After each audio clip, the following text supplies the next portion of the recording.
This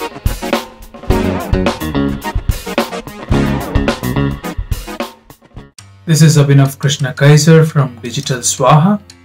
In this video, I will delve into the ITIL V3 certification scheme and explain the various ITIL V3 certification exams and paths that have been laid out. The ITIL V3 Foundation certification was introduced on the 28th of February 2019. During the second half of 2019, the Intermediate Modules and Managing Professional was launched. The ITIL Strategic Leader certification was released in September 2020. With the availability of the Strategic Leader certification, ITIL Master certification is also made available. The ITIL V3 certification scheme is similar to ITIL V3. It is hierarchic in nature. In both the certification schemes, you have the ITIL Foundation certification as the basic one. Then right at the top, you see ITIL Master certification, which is at the pinnacle. In between is where the changes are massive. Let's take a closer look at all the certifications. First up is the ITIL Foundation certification. ITIL Foundation is like primary school. It's the first test of your understanding of ITIL. The objective of this exam is to check your basics and concepts of ITIL 4. There are no trick questions whatsoever. Questions are generally straightforward, and if you have understood the concepts well enough, you should have no trouble passing the exam. There are no prerequisites to take up the certification exam. Axelos, the company behind ITIL, recommends that you undertake 2.5 days worth of training, but it's not mandatory. My book, Become ITIL V Foundation Certified in 7 Days, will help you become ITIL Foundation Certified. This is the second edition of my first book, which was Become ITIL Foundation Certified in 7 Days. The ask is for 1 hour of study for 7 days, and you will be confident and ready to take up the ITIL V Foundation exam. The book is segregated into 7 unequal parts, indicating 7 days of study, and the estimated study time is indicated as well in each of the chapters. This will help you plan your study in a structured manner. The USP of my books is the use of real life examples to explain tough concepts, and I have used plenty of it throughout the book. There are several practice questions as well to help you get a feel for the exam. Talking about the exam, let me tell you what it entails. The exam questions are in multiple choice format. For every question there are 4 choices. There is 1 right answer and 3 wrong. Choose the correct one and you will get 1 point. There are a total of 40 questions on the exam, and you need to score at least 26. That's 65% passing score. You get 60 minutes to answer the 40 questions. For the record, I must also mention that this exam, not only this exam and the intermediate ITIL exams are closed book exams, which means that you cannot refer to any reference material during the exam. If you have ITIL V3 Foundation certification, do note that there is no bridge exam, so you still need to take ITIL 4 Foundation exam. I've seen some training institutions put out ads on the bridge course. Don't believe this. You still have to take ITIL 4 Foundation exam. Passing ITIL Foundation gets you the ITIL Foundation certification, which is like graduation from primary school.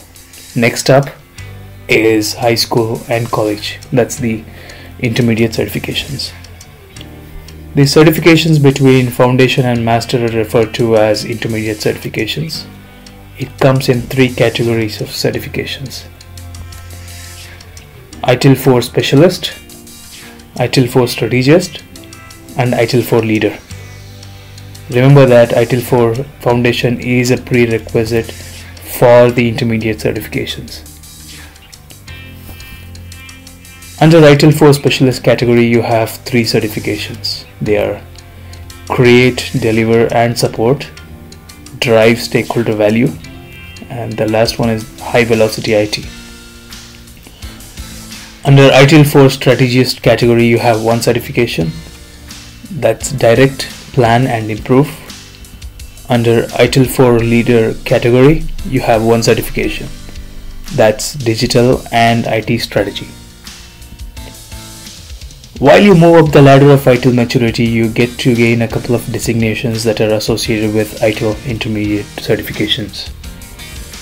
They are ITIL Managing Professional MP and ITIL Strategic Leader SL. You must target Managing Professional if you want to be a service architect or work in an area that is a blend of ITIL management and technical stuff. To become ITIL 4 Managing Professional, you must complete all the certifications under ITIL Specialist category, which are Create and Deliver and Support, Drive Stakeholder Value, and High Velocity IT. And you must also complete Direct, Plan and Improve from the ITIL Strategist category as well. And once again, ITIL Foundation is a mandatory prerequisite. Leaders in organizations who aren't hands-on but whose decision lies on their sound ITIL knowledge need to take up the ITIL Strategic Leader certification. To become ITIL 4 Strategic Leader, you must complete the certification under ITIL Strategic category, which is Direct, Plan and Improve. You must complete Digital and IT Strategy from the ITIL Leader category, and ITIL Foundation is a mandatory prerequisite. As I mentioned earlier in the previous slide under Managing Professional, ITIL Foundation is a prerequisite for all these exams. And let's say that you have already earned the designation of a Managing Professional. You just need another intermediate certification to become a strategic leader.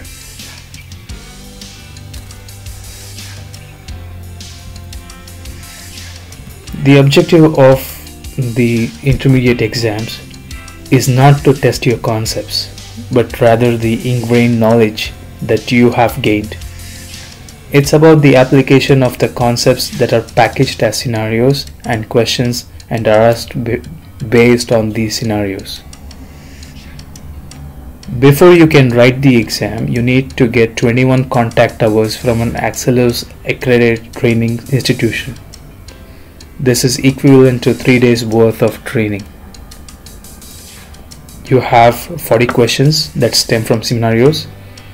You need to get 28 of them right to pass the exam, which brings the passing grade to 70%.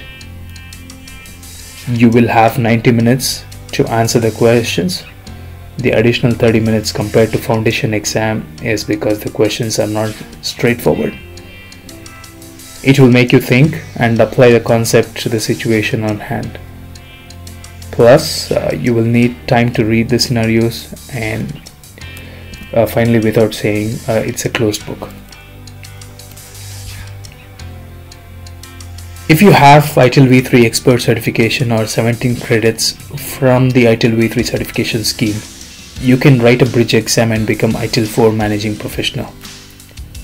You will have a single exam that's 90 minutes long, and it's scenario based, and you need to get 28 out of 40. It's a similar exam format as what we saw in the previous slide. Finally, ITIL Master with Managing Professional and Strategic Leader designations in the bag. Consider yourself having been graduated from college. The next agenda on your list will be a PhD. That's the ITIL Master certification.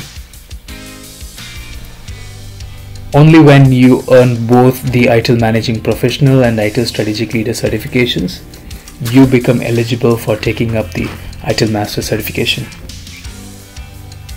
There is no ITIL Master syllabus. There is no certification exam.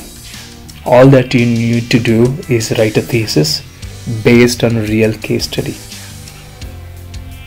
To state it in verbatim, you must be able to explain and justify how you have personally selected and applied a range of knowledge, principles, methods, and techniques from the ITIL framework and supporting management techniques to achieve desired business outcomes in one or more practical assignments. In the erstwhile ITIL V3 certification scheme, there were about 100 ITIL Masters. With the introduction of ITIL 4, Axelos has put out a sponsorship program to fund the study for 50 eligible candidates. I hope this video was able to shine light on the information you were seeking from ITIL 4 certifications perspective. Please do like the video and subscribe to Digital Swaha if you like to be intimated on future tips, tricks, and information around ITIL and other digital transformation initiatives. This is Abhinav Krishna Kaiser signing off. Cheers.